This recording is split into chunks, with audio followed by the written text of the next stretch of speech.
Hello friends, जय जगन्नाथ। आज एक child development pedagogy mock test को आपण मानकु स्वागत। तो आज ये मॉक टेस्ट आम डिस्कसन करवा टोटाल 30 प्रश्न और जार फुल मार्क हूँ तुम 30 मार्क। तो तुम मैंने 30 रु केते मार्क रखिल निहाती भाव में कमेंट बॉक्स माध्यम जनइब। जदि तुम मानक मॉक टेस्ट भल लगे निहाती भाव में लाइक कर कमेंट कर सहित सेयार करनब एवं जो पिला माने चैनल को प्रथम थर पर विजिट करूथुबो चैनल टी सब्सक्राइब कर रखिब। तो चलतु डेरी नक आज मॉक टेस्ट को आरंभ करवा। तो आज प्रथम प्रश्न अच्छी उभय पाठ्य और सहपाठ्य भित्तिक सफलतार परिमापन निमंते क्यों मूल्यांकन पद्धति फलप्रद अटे। उभय पाठ्य ता सहित सहपाठ्य तार परिमापन निमंते क्यों प्रकार मूल्यांकन पद्धति फलप्रद अटे। तो गठनात्मक ना संव्यापक ना अभियोग्यता ना निदानात्मक। देख प्रथम थे आम ये गठनात्मक हेनी कहीं कौन गोटे एकक पढ़ी सारापर जो प्रकार आम परीक्षा करें से एकक उपर जानापी से हूँ गठनमूलक। सो जो गठनात्मक परीक्षा जो पिला माने दोष दुर्बलता करें तो तार माने प्रतिकार करने आम जो प्रकार परीक्षा करें से हूँ निदानात्मक। तेना गठनात्मक और निदानात्मक हेनी, अभियोग्यता परीक्षण भी हेनी है तार कौन हम संव्यापक मूल्यांकन। तो परवर्ती प्रश्न अच्छी केउटी शैक्षिक परीक्षण एक साधनी नुह। केउटा शैक्षिक परीक्षण एक साधनी नुह। प्रगतिपत्र, प्रश्नगुच्छ, तनकी तालिका ना रेटिंग स्केल। ये जो रेटिंग स्केल हो तनकी तालिका हो प्रश्नगुच्छ हो ये सब गोटे गोटे हूँ साधनी, किंतु प्रगतिपत्रटा आमर गोटे जो परीक्षण साधनी नुह। तो ये होठी राइट आंसर। तो परवर्ती प्रश्न अच्छी व्यक्तिर प्रतिपत्ति क्यों प्रकार अभिप्रेरणा। जानी अभिप्रेरणा आम दुई प्रकार अच्छी, गोटे अंत अभिप्रेरणा आउ गोटे बाह्य अभिप्रेरणा।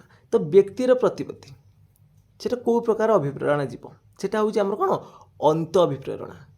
क्षुधा हो व्यक्तिर प्रतिपत्ति हो ये सब हूँ कौन आम अंत अभिप्रेरणा। बाह्य अभिप्रेरणा कौन ना सब प्रशंसा निंदा पुरस्कार ये सब आम कौन ये सब जाऊँ आम बाह्य अभिप्रेरणा है।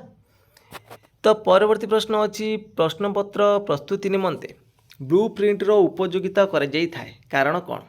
प्रश्नपत्र प्रस्तुति निमंते ब्लू प्रिंटर उपयोग कराए कौन पर कराए ना विभिन्न प्रकार प्रश्न स्थान पाई था। ब्लू प्रिंट माध्यम कौन विभिन्न प्रकार प्रश्न स्थान पाई था। तो बी होठी राइट आंसर। तो परवर्ती प्रश्न अच्छी उक्ति गुड़ी को पढ़ी निम्न रे दि जाइथिबा ठीक उत्तर गुड़िक बाछ।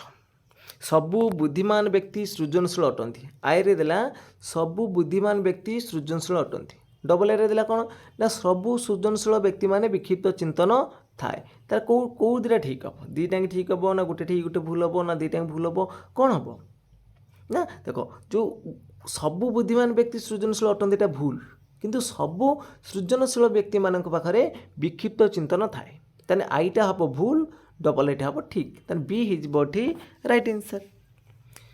तो से 6 नंबर देछि उक्ति गुड़िक पढ़ी निम्न दिया ठीक उत्तर बाछिबा।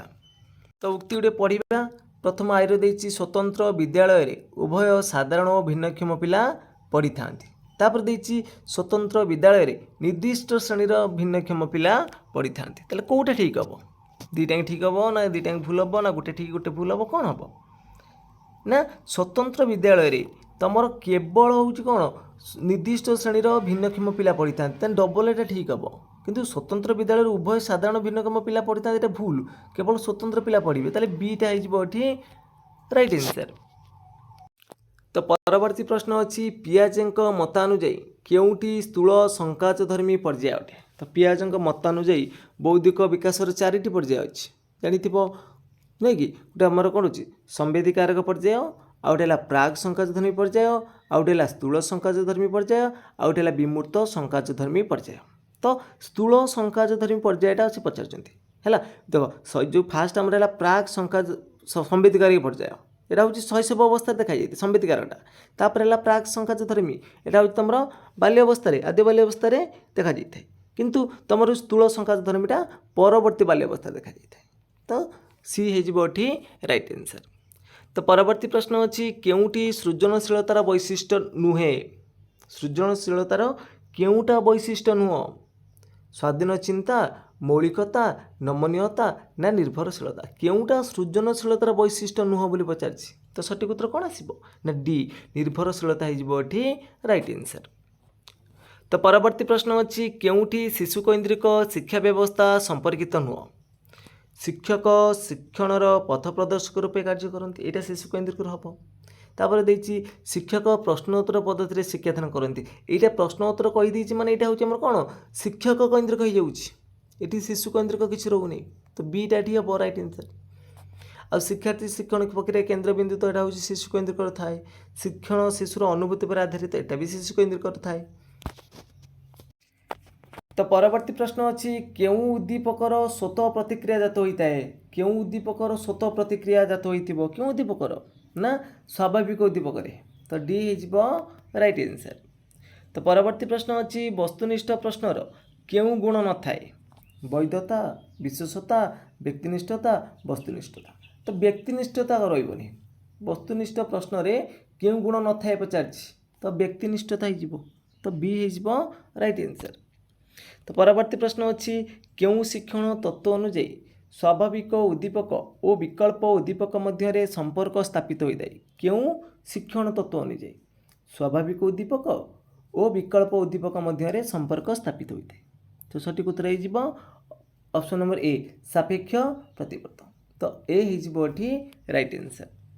तो परवर्ती प्रश्न अच्छी भिन्नक्षम शिक्षार्थी मानकर शिक्षा निमंते केउ प्रकार शिक्षकों को नियुक्ति दि जाए भिन्नक्षम शिक्षार्थी मानकर शिक्षा निमंते केउ प्रकार शिक्षकों को नियुक्ति दि जाए सठिक उत्तर कौन हम ऑप्शन देती संबल शिक्षक ना दक्ष शिक्षक ना अभिज्ञ शिक्षक ना विषय शिक्षक तो भिन्नक्षम पिला संबल शिक्षक तो ए हो राइट आंसर। तो परवर्ती प्रश्न देती केउटी डेल्क अभिज्ञता शंखुर शीर्ष स्थान थाए एमती जानी डेल्क अभिज्ञता शंखुरे आमर 9टा थाए कहीं तो शीर्षर कौटा थाए चलचित्र स्थिरचित्र ना तुम मौखिक संकेत ना दृश्य संकेत सब ऊपर कौटा आम रही मौखिक संकेत तापर दृश्य संकेत तापर स्थिर छवि चलचित्र परिभ्रमण नाटक अभिनय है ये सब परोक्ष अभिज्ञता प्रत्येक अभिज्ञता ये सब रही कि ऑर्डर आसो। तापर परवर्ती प्रश्न देती अभिज्ञता और प्रशिक्षण द्वारा आचरण में घटुवा परिवर्तन ही शिक्षण यार प्रवक्ता किए अभिज्ञता और प्रशिक्षण द्वारा आचरण में घटुवा परिवर्तन ही शिक्षण यार प्रवक्ता किए एक किए कहते स्किनर ना हिलगार्ड ना गेट्स ना स्पेंसर एक किए कहते अभिज्ञता और प्रशिक्षण द्वारा आचरण में घटुवा परिवर्तन ही शिक्षण एक गेट्स देते। तो परवर्ती प्रश्न अच्छी केउटी आवेगर लक्षण नुह आवेग अपरिवर्तनीय अनुभूति भित्तिक परिवर्तनशील सामयिक तो आवेगटा सामयिक अल्प समय जब पिलाटा रागी कि रुषि कि भयभूत कर सामयिक समय है आ परिवर्तनशील परवर्ती समय आवेगटा आम परिवर्तन हो आवेगटा आम अनुभूति उपर थाए किंतु जो आवेग देती अपरिवर्तनीय यहाँ भूल अच्छी कौन सब आवेगटा आम गोटे थी कि सब कौन पिलाटी क्रोध थी कि सब कौन सी रागुव कि ईर्षा करुव कि तो तार परिवर्तन घटव से आवेग हूँ अपरिवर्तनीय है। तो परवर्ती प्रश्न अच्छी निम्न रे मानसिक गुणावली गुड़िकर सामान्य वितरण वक्र दी जाइए यह क्यों व्यक्ति मानकर मानसिक गुणावली को सूचाऊँच ये जो देती यहाँ क्यों व्यक्ति मानकर गुणावली सूचाऊँ समबुद्धि संपन्न ना स्वल्प बुद्धि संपन्न ना उच्च बुद्धि संपन्न ना विभिन्न बुद्धि संपन्न ये सूचाऊँ कौन ना विभिन्न बुद्धि संपन्न है ना विभिन्न बुद्धि संपन्न डी हो राइट आंसर। तो परवर्ती प्रश्न अच्छी केउटी शिशुकैंद्रिक शिक्षादानर परिपंथी क्योंटा विकल्प श्रेणी गठन ना श्रेणी प्रदर्शन ना विकल्प पाठ्यपुस्तक चयन ना स्वशिक्षण केउटा शिशुकैंद्रिक शिक्षादानर परिपंथी बोली पचार तो श्रेणी प्रदर्शन हो राइट आंसर। तो परवर्ती प्रश्न अच्छी उक्ति गुड़िक पढ़ी निम्न रे दिया ठीक उत्तर बाछा परिवेश सहित खाप खाइबा क्षमता को वृद्धि कहुए तापर देखिए वृद्धि एक निर्दिष्ट सामर्थ्य को बुझाए परिवेश सहित खाप खुआइबा क्षमता को वृद्धि कहुए कि ताले परिवेश सहित खाप खुआइबा क्षमता को वृद्धि कहुए यहाँ ठीक हम यहाँ ठीक हम कि वृद्धि एक निर्दिष्ट सामर्थ्य को बुझाए यहाँ भूल हम ताले आई ठीक डबल आई भूल ताले को ऑप्शन अच्छी ना देख आई ठीक डबल आई भूल आमर ऑप्शन नंबर ए अच्छी तो ए हो राइट आंसर। तो परवर्ती प्रश्न अच्छी गिलफोर्ड बौद्धिक शक्ति तत्व अनुसार କେଉଁଟି ମାନସିକ ପ୍ରକ୍ରିୟାର ଅନ୍ତର୍ଭୁକ୍ତ ନୁହେଁ? କେଉଁଟା ଗିଲଫୋର୍ଡଙ୍କ ବୌଦ୍ଧିକ ଶକ୍ତି ତତ୍ତ୍ୱ ଅନୁସାରେ କେଉଁଟି ମାନସିକ ପ୍ରକ୍ରିୟାର ଅନ୍ତର୍ଭୁକ୍ତ ନୁହେଁ?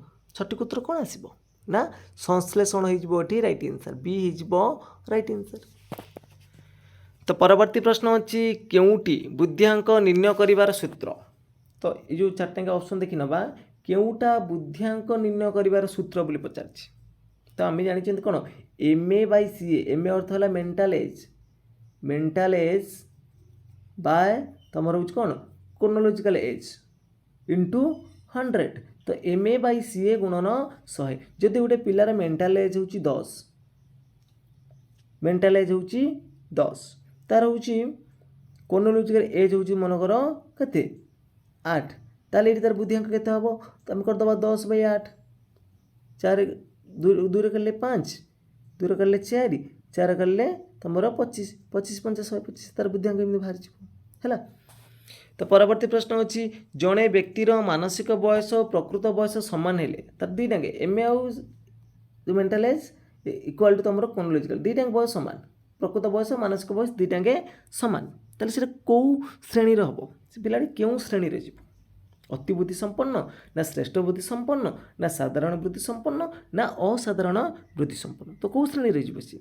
ନା ସିଏ ଯିବ ସାଧାରଣରେ ଯିବ ହେଲା 10/10 ଗୁଣ 100 ତାହେଲେ ତାର ସାଧାରଣ ବୁଦ୍ଧି ଅଛି ହେଲା କଟିଗଲା 100।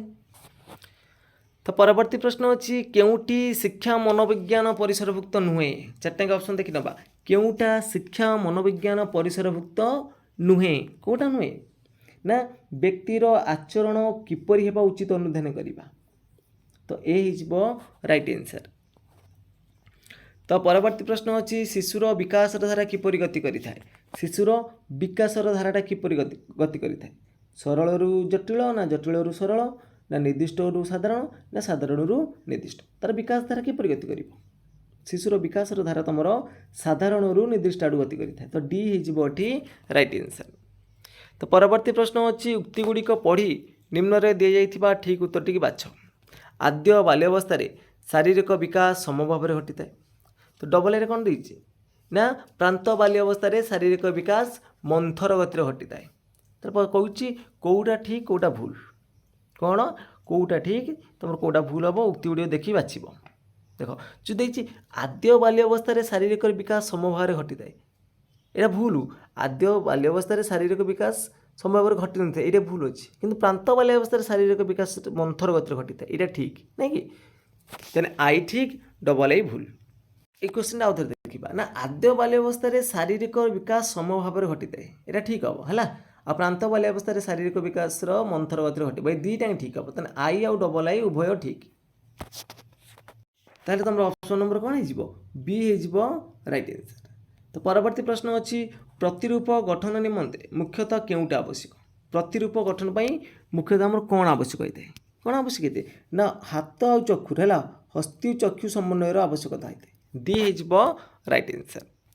ତ ପରବର୍ତ୍ତୀ ପ୍ରଶ୍ନ ଅଛି ପାଭଲଭଙ୍କ ପରୀକ୍ଷଣରେ କେଉଁଟା ଏକ ଅନୁବନ୍ଧିତ ଉଦ୍ଦୀପକ? ପାଭଲଭ ହେଲା ପାଭଲଭ ଦେଇଛି ପାଭଲଭଙ୍କ ପରୀକ୍ଷଣରେ କେଉଁଟା ଏକ ଅନୁବନ୍ଧିତ ଉଦ୍ଦୀପକ କେଉଁଟା? କେବଳ ମାଂସ ନା ମାଂସ ଘଣ୍ଟା ନା ଲାଳକ୍ଷରଣ ନା କେବଳ ଘଣ୍ଟା? ସଠିକ୍ ଉତ୍ତର କ'ଣ ହେବ ନା ଘଣ୍ଟା ହେବ ହେଲା। ତ ଘଣ୍ଟା ବାଜିଲା ବେଳକୁ କୁକୁର ପାଟିରୁ ଲାଳ ଆସୁଥିଲା ତ ଏଇଭଳିଆ ପରୀକ୍ଷା କରିକି ସେ ଦେଖିଥିଲେ ତ କେବଳ ଘଣ୍ଟା ହେଇଯିବ ଏଠି ଅନୁବନ୍ଧିତ ଉଦ୍ଦୀପକ। ତ ପରବର୍ତ୍ତୀ ପ୍ରଶ୍ନ ଅଛି କିଏ ଗେଷ୍ଟାଲଟଙ୍କ ମତବାଦ ସହ ସମ୍ପୃକ୍ତ ନୁହନ୍ତି?